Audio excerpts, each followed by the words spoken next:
राम राम भाई साਰਿਆਂ ने Vimla Devi official YouTube channel पर आप सभी का स्वागत है। करवा चौथ के दिन चौथ माता की कहानी सुनने के बाद गणेश जी की कहानी अवश्य सुनी जाती है। अगर ये कहानी नहीं सुनी जाए तो व्रत अधूरा माना जाता है। तो आज मैं आपको गणेश जी और बुढ़िया माँ की कहानी सुनाती हूँ। पौराणिक कथा के अनुसार एक बार गणेश जी अपने दोनों हाथों में 2 कटोरी लिए पृथ्वी पर भ्रमण कर रहे थे। एक कटोरी में दूध था तो वहीं दूसरी कटोरी में कच्चे चावल थे। विशेष बात यह थी कि गणेश जी के हाथ में जो कटोरियाँ थी उनका आकार बहुत छोटा था, लिहाजा दूध और चावल बहुत ही कम थे।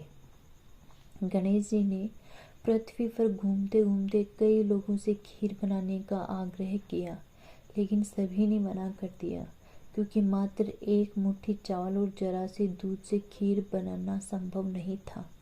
तभी श्री गणेश एक बुढ़िया यानी कि बूढ़ी अम्मा के दरवाजे पर पहुँचे और उनसे प्रार्थना करने लगे कि वह खीर बना ले। बूढ़ी अम्मा मान गई और गणेश जी से दोनों कटोरी मांगने लगी। तब गणेश जी ने बूढ़ी अम्मा से 1-2 वो लाने को कहा। जब अम्मा ने कारण पूछा तो उन्होंने बोला कि इन दोनों कटोरी में मौजूद दूध और चावल को बोर में खाली करना है ताकि बोरा भरकर खीर बन सके और गांव में बढ़ सके। बूढ़ी अम्मा चौंक गई और बोली कि यह तो संभव ही नहीं कि जरा से दूध और चावल से बोरा भर जाए। लेकिन गणेश जी के कहने पर वह 2 बोरे ले आई और उनमें चावल और दूध डाल दिया। इसके बाद बोर चावल और दूध से भर गए, जिसे देख बूढ़ी अम्मा चौंक गई। उन्होंने खीर बनाना शुरू कर दिया। बूढ़ी अम्मा खीर बनाकर बाहर गांव वालों को बुलाने के लिए जाने लगी और गणेश जी से बोली कि आप स्नान कर लीजिए, इसके बाद आपको भोग लगाकर ही गांव में खीर बांटूंगी। गणेश जी स्नान के लिए चले गए और बूढ़ी अम्मा गांव वालों को बुलाने के लिए बाहर चली गई। तभी उनकी बहू आई। बूढ़ी अम्मा की बहू गर्भवती थी। खीर देखकर उसका मन ललचा गया और उसने थोड़ी सी खीर खा ली।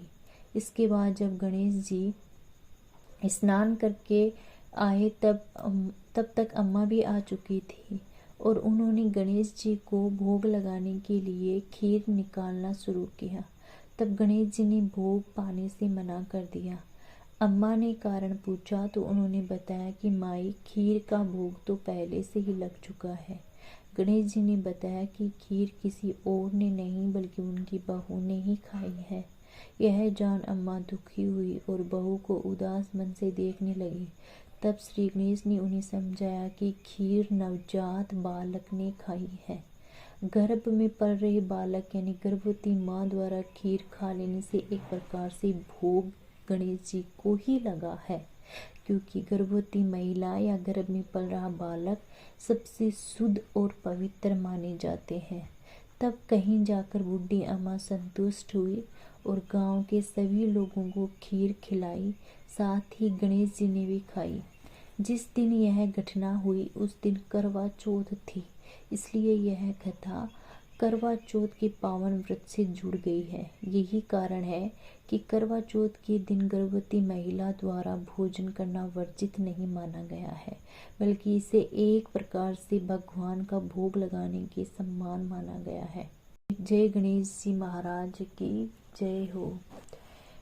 अगर आपको मेरा ये वीडियो पसंद आया तो करवा चौथ के दिन मेरे लिए भी थोड़ा सा कर सकते हो कि मेरे चैनल को सब्सक्राइब कर दो और वीडियो को लाइक कर दो।